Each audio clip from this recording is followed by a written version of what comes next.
Hello दोस्तों, तो क्या हाल है आप लोगों के। उम्मीद करता हूँ सब बढ़िया ही होगा। तो मैं अभिषेक स्वागत करता हूँ आपका अपने चैनल पे, अभिषेक क्लासेस विद फन पे। और आज फिर से जो है ना मैथ्स की जो अपना चैप्टर है उसे आगे बढ़ाते रहेंगे, ठीक है।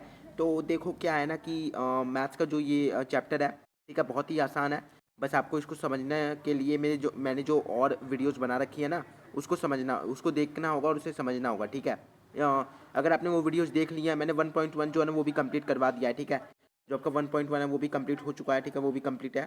अब जो है ना बेसिक भी मैंने क्लियर करवा दिया है, ठीक है, इस चैप्टर का जितना भी बेसिक था, ठीक है। पूर्णांक, परिमेय संख्या बेसिक भी क्लियर हो चुका है, ठीक है। चैनल पे एक प्लेलिस्ट है मैथ्स प्लेलिस्ट के नाम से, ठीक है। क्लास 9th मैथ्स प्लेलिस्ट के नाम से एक आपको एक प्लेलिस्ट मिलेगी, ठीक है। उस प्लेलिस्ट पे जाके जो है ना आप आराम से उन वीडियोस को देख सकते हो और अपने ज्ञान को बढ़ा सकते हो, ठीक है। तो आज हम करेंगे एक्सरसाइज 1.2, ठीक है। एक्सरसाइज 1.2 को चालू रखेंगे। चैप्टर है हमारा संख्या पद्धति, क्लास 9th का, ठीक है, मैथ्स का है। तो क्वेश्चन नंबर 1 से शुरू करते हैं। तो ये रहा आपके सामने क्वेश्चन, ठीक है, आपको दिखाई दे रहा होगा। एकदम थोड़ा ठीक कर लेता हूँ मैं, ठीक है। तो यहाँ है कि एक मिनट, हाँ, नीचे दिए गए कथन सत्य है या नहीं। नीचे दिए गए कथन सत्य है या असत्य, कारण के साथ अपने उत्तर देने हैं, ठीक है। तो हमें बताना है कि ये जो नीचे कथन दिए गए हैं 1 2 3, ये जो कथन दिए गए हैं ये सही है या नहीं, ठीक है, हमें ये बताना है। तो प्रत्येक अपरिमेय संख्या एक वास्तविक संख्या होती है, हमें ये बताना है, ठीक है। तो चलो इसे बताते हैं मेरी फेयर कॉपी में। ओके, तो यहाँ पर जो है ना आपके सामने पूरे आंसर्स हैं, ठीक है। तो देखो, हमें बताना है कि प्रत्येक अपरिमेय संख्या एक वास्तविक संख्या होती है, ठीक है, हमें ये बताना है। और हमें बताना है क्या ये सत्य है या नहीं, ठीक है। तो कथन सत्य है, यानी ये जो कथन है ये सही है। अब सही क्यों है? क्योंकि वास्तविक संख्याओं के अंतर्गत सभी संख्याएं आती हैं। आपको याद होगा, बेसिक में मैंने बताया था आपको कि वास्तविक संख्याएं वो संख्याएं होती हैं जिनके अंदर सभी संख्याएं आती हैं। परिमेय संख्या, अपरिमेय संख्या, ठीक है, आपका भाज्य संख्या, ठीक है, और जो अभाज्य संख्या, अपरिमेय संख्या, ठीक है, सारी संख्याएं आती हैं। तो हम कह सकते हैं कि अपरिमेय संख्या भी एक वास्तविक संख्या है, ठीक है। अब अगर बात करें अपने दूसरे की, ठीक है, तो दूसरा है संख्या रेखा का प्रत्येक बिंदु m के रूप का होता है, जहाँ m एक प्राकृतिक संख्या है, ठीक है। तो अब देखो क्या होता है, मैं आपको ना एक मिनट अपनी इस वाली कॉपी में दिखाता हूँ, ठीक है। तो हमें बताना है कि संख्या रेखा, ठीक है। तो यानी सबसे पहले हमें आपको अगर एक्सप्लेन करना है मुझे, तो सबसे पहले क्या करता हूँ मैं एक संख्या रेखा खींचूंगा, ठीक है। एक संख्या रेखा खींचूंगा, ठीक है। ये हो गई आपकी एक संख्या रेखा, ठीक है। अब संख्या रेखा पर बीच में होता है 0, ठीक है, फिर होता है 1 2, ठीक है, फिर यहाँ पर साइड में -1 और -2, ठीक है। ये सब, ये एक मिनट यार, हाँ, तो देखो ये सब होता है, ठीक है, एक संख्या रेखा पर। ये थोड़ा सही से नहीं बना है बट यही संख्या रेखा होता है, ठीक है। ये इधर से आप इसे आगे ले जा सकते हो, इधर से आप इसे आगे ले जा सकते हो। तो अब उसने क्या कहा है, हमें क्वेश्चन में क्या कहा गया है, क्वेश्चन में कहा गया है कि संख्या रेखा का प्रत्येक बिंदु, यानी बिंदु 1 2 -1 -2, ठीक है, ये सब। तो हमें बताना है कि एम के रूप में, यानी कि जो ये देखो, ये जो आपका ये है ना इसके रूप में है, ठीक है, यानी कि स्क्वायर के अंडर है, ठीक है। तो फिर जहाँ पर एम, जो आपका एम है ना, वो एन है। एन एन का साइन क्या होता है, नेचुरल नंबर का, ठीक है, ये प्राकृतिक संख्याओं का। तो हमें ये बताना है कि जो जितनी भी बिंदु होती हैं जो कि स्क्वायर रूट माइनस, ठीक है, जैसे मान के चलो कि आपका हो गया ठीक है ये, तो क्या ये, हमें बताना है कि क्या ये प्राकृतिक संख्या है, क्या ये प्राकृतिक संख्या है। आप मेरे को बताओ, क्या ये प्राकृतिक संख्या है? नहीं है ना, क्योंकि प्राकृतिक संख्या वो संख्याएं होती हैं जो कि 1 2 3 4 और ऐसे चलती रहती है, ठीक है। इन्हें हम प्राकृतिक संख्याएं कहते हैं। पर इसमें -1 नहीं आता, ठीक है। तो यानी हम क्या कहेंगे कि ये कथन असत्य है। असत्य क्यों है? क्योंकि संख्या रेखा पर यहाँ पर -1 भी -2 भी होते हैं और +1 और +2 भी होते हैं, साथ ही साथ 0 भी होता है, ठीक है। तो इसलिए हमारी ये कथन असत्य है, ठीक है। तो अगर इसको आप लिखोगे तो ऐसे लिखोगे, ठीक है। इसको एक मिनट में थोड़ा सा पीछे ले जाता हूँ, ठीक है, ठीक है। तो आपको इसे ऐसे लिखना है, असत्य संख्या रेखा पर धनात्मक और ऋणात्मक संख्याएं होती हैं और प्रत्येक बिंदु वर्गमूल हो संभव नहीं। जैसे कि आपका जो ठीक है ये हो गया, तो ये क्या है, ये जो है ना ये ये जो है ये वर्गमूल नहीं है, क्योंकि वर्गमूल में माइनस का साइन नहीं आता, ठीक है। ये बस आपको समझाने के लिए था। अब ये है तीसरा, प्रत्येक वास्तविक संख्या एक अपरिमेय संख्या होती है। अब इसने कहा कि प्रत्येक वास्तविक संख्या यानी कि परिमेय संख्या, अपरिमेय संख्या, भाज्य संख्या, अभाज्य संख्या, वास्तविक संख्या के अंदर सारी संख्याएं आती है ना, तो प्रत्येक वास्तविक संख्या एक अपरिमेय संख्या होती है। तो प्रत्येक वास्तविक संख्या एक अपरिमेय संख्या होती है? नहीं होती, क्योंकि उसके अंदर देखो पहले वाले क्वेश्चन में क्या कहा था कि प्रत्येक अपरिमेय संख्या वास्तविक संख्या होती है। तो ये बात तो सही है कि प्रत्येक अपरिमेय संख्या वास्तविक संख्या होती है, पर प्रत्येक वास्तविक संख्या अपरिमेय संख्या नहीं होती। ठीक है, क्योंकि उसके अंदर प्राकृतिक संख्या, परिमेय संख्या भी आ जाती है, भाज्य संख्याएं भी आ जाती हैं। तो इसलिए ये कथन हो गया असत्य, क्योंकि प्रत्येक वास्तविक संख्या अपरिमेय नहीं हो सकती। ठीक है, तो यहाँ पर होता है आपका क्वेश्चन नंबर 1 क्लियर। ठीक है, अब चलते हैं क्वेश्चन नंबर 2 पे। ठीक है, तो क्वेश्चन नंबर 2 आपके सामने है। ठीक है, तो इसमें बताना है क्या सभी धनात्मक पूर्णांक, एक मिनट यार क्या हो रहा है ट्राइपॉड को, एक मिनट थोड़ा ठीक कर लेता हूँ मैं इसे। हाँ तो अब ठीक है।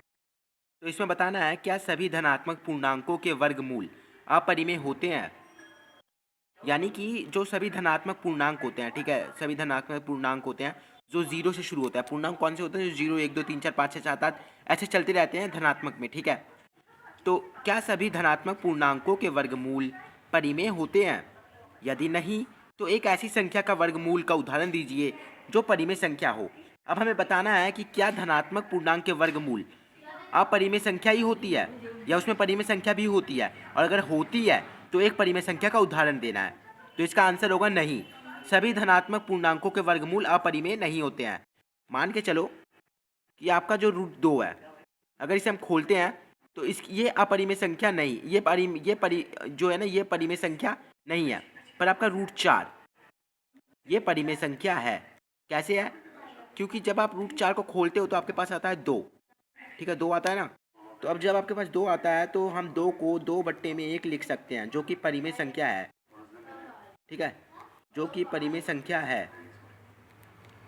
तो इसलिए जो हमारा 4 है वो धनात्मक पूर्णांक भी है और परिमेय संख्या भी है। ठीक है, तो इसीलिए हम ये नहीं कह सकते कि सभी धनात्मक पूर्णांक अपरिमेय संख्या होती है, उसमें कुछ परिमेय संख्याएं भी होती हैं।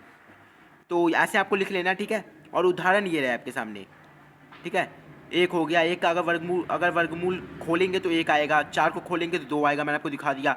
9 को खोलेंगे तो 3 आएगा, इसी तरीके से 16 को खोलेंगे तो 4 आएगा। ठीक है, 20 को खोलेंगे तो 5। ठीक है, एक मिनट यार, 20 को खोलेंगे तो 5 तो नहीं आएगा। एक मिनट मैं आपको कोई और उदाहरण देता हूँ। ठीक है, जैसे मान के चलो कि आपका तो एक और उदाहरण लेते हैं। ठीक है, मान के चलते हैं कि अपना ये हो गया। ठीक है, ये √36। तो अब बताओ आप कि क्या ये अपरिमेय संख्या है या परिमेय संख्या है? आप बताओ मुझे। हम क्या इसे किसी और तरीके में लिख सकते हैं? तो ऑफ कोर्स लिख सकते हैं, हम इसे 6 लिख सकते हैं ना, क्योंकि 36 जो 36 होता है उसका वर्ग कितना होता है? ठीक है, यानी 6 गुणा में 6 कितना हो गया? 36 हो गया ना। आप बस इतने पे ध्यान दो, ये जितना मैं करवा रहा हूँ ना, ये जितना करवा रहा हूँ ये सारा रफ है। ठीक है, ये जितना करवा रहा हूँ ये सारा रफ है। ठीक है, तो अगर 6 का स्क्वायर कितना होता है? 36 होता है। तो ये स्क्वायर यहाँ से हटेगा तो ऐसे चला जाएगा। ठीक है, 36 के पास, और इसी प्रकार 36, यानी हमारा जो 36 है वो परिमेय संख्या है, ना कि अपरिमेय संख्या। तो इसी तरीके से हम कह सकते हैं कि सभी धनात्मक पूर्णांक आपके परिमेय नहीं, अपरिमेय नहीं होते। ठीक है, कुछ संख्या है उसमें परिमेय भी होती हैं। तो इसी तरीके से आपको क्वेश्चन नंबर 2 हो जाता है कंप्लीट। क्वेश्चन नंबर 3 इसी के नीचे है। तो क्वेश्चन नंबर 3 है, हमें इसी क्वेश्चन नंबर 3 तक ही करना है। ठीक है, क्योंकि जो आपका 4th जो क्वेश्चन है ना वो ज़्यादा इंपॉर्टेंट नहीं है, तो हम उसे नहीं करेंगे। ठीक है, बाकी अगर आप लोगों को करना है तो आप मुझे कमेंट करके बता देना, मैं उसके लिए अलग से वीडियो कर दूंगा।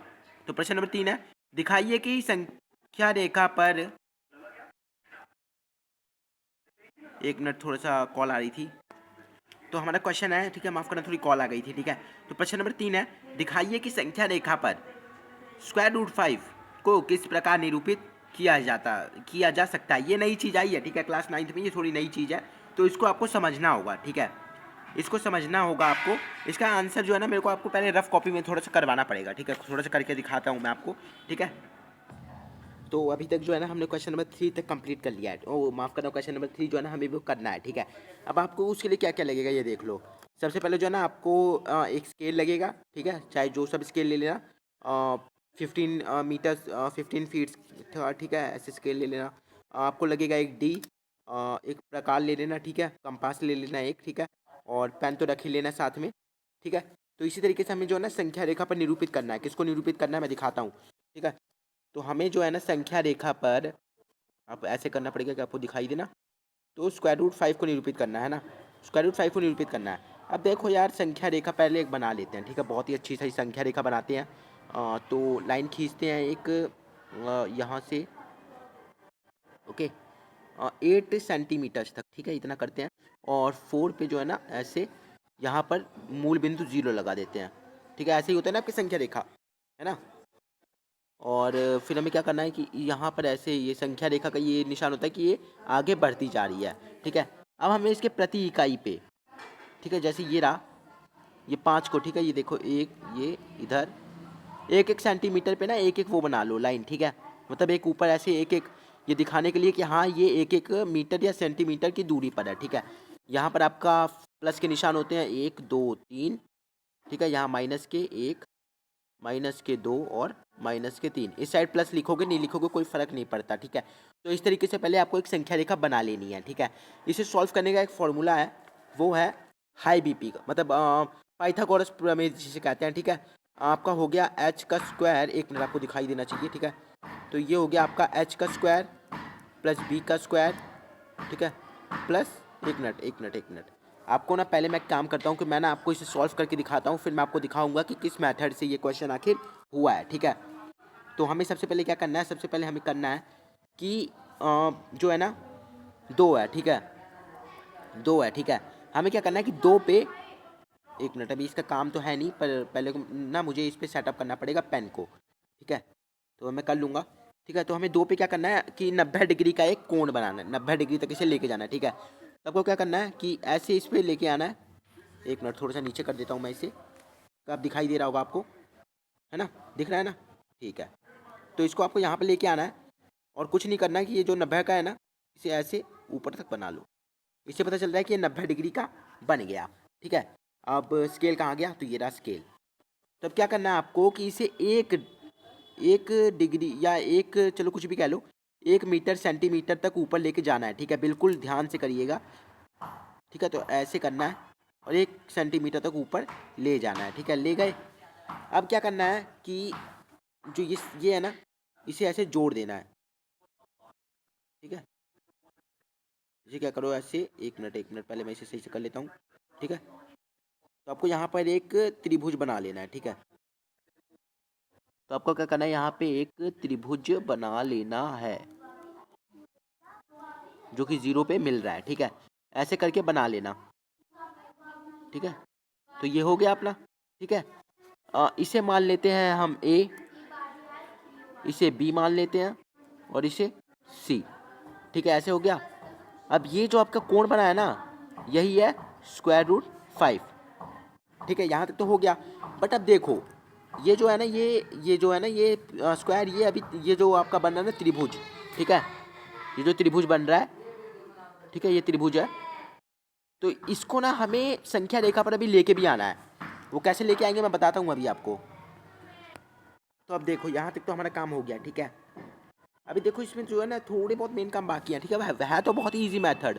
अब वो क्या करना है कि ये जो नोक होती है ना, इसकी जो ये वाली नोक है, इसे रखना है आपको 0 पर।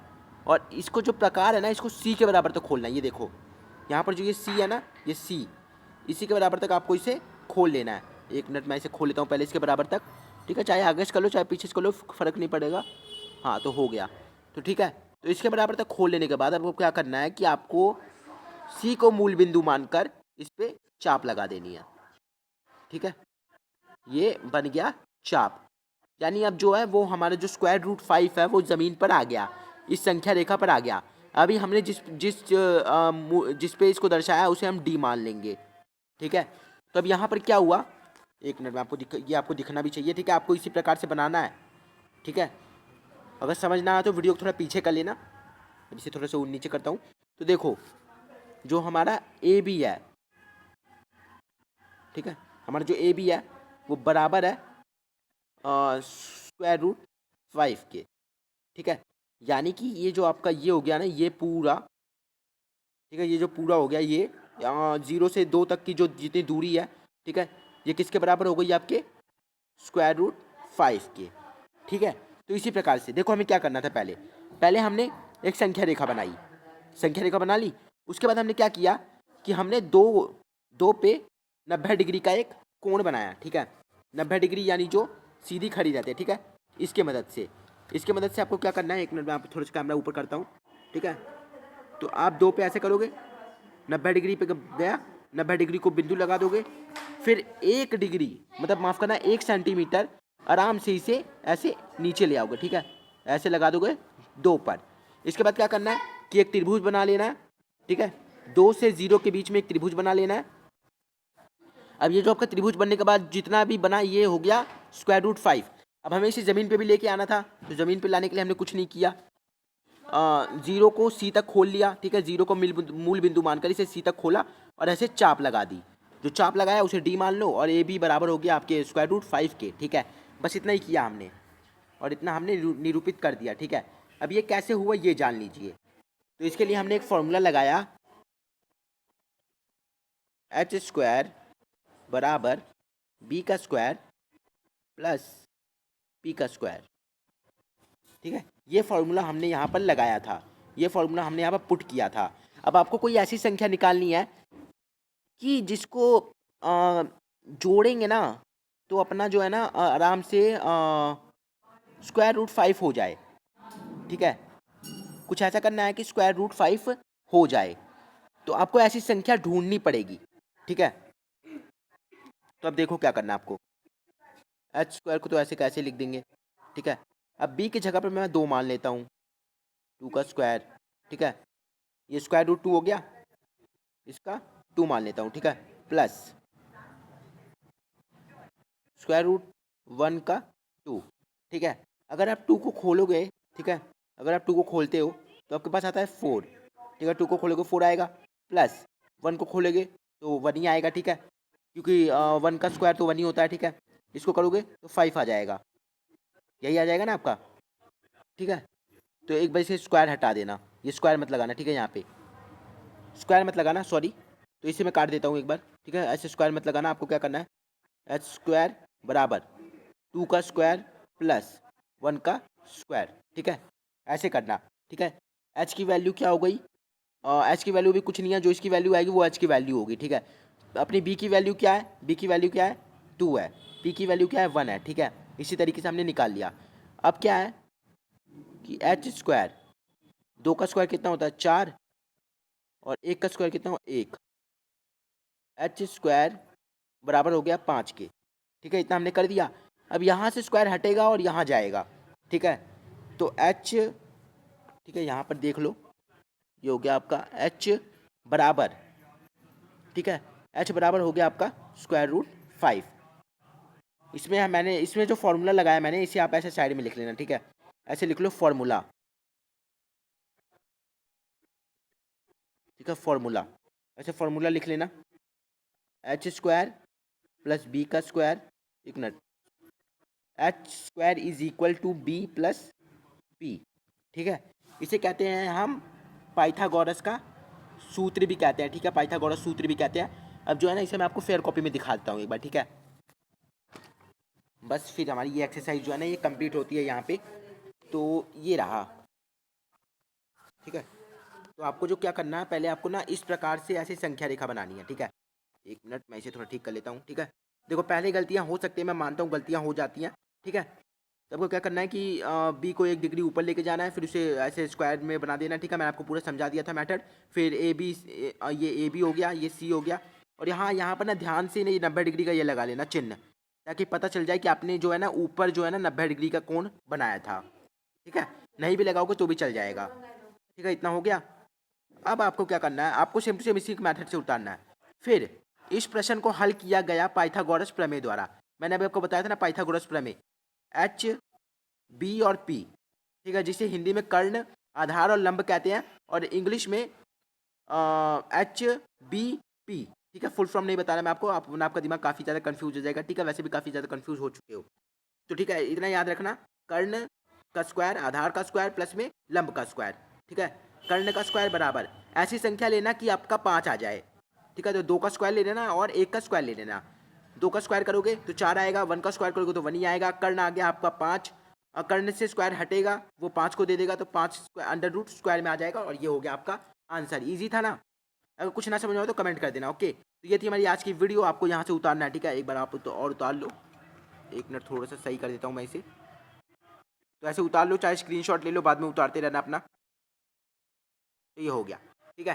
तो ये थी हमारी आज की वर्कशीट कह रहा हूँ, सॉरी यार। तो ये थी हमारी आज की चैप्टर नंबर 1 की वीडियो। आशा करता हूँ आपको आज की वीडियो पसंद आई होगी। अगर आपको वीडियो अच्छी लगी हो तो वीडियो को लाइक कर देना, ठीक है? वीडियो को कर देना लाइक, चैनल को कर देना सब्सक्राइब, बेल आइकन को दबा देना ताकि आपको नोटिफिकेशन मिलती रहे। मैं मिलता हूँ आपसे नेक्स्ट वीडियो में, तब तक के लिए आप स्वस्थ रहो, मस्त रहो और मेरे चैनल पर आने के लिए व्यस्त बिल्कुल मत रहना। Thanks for watching.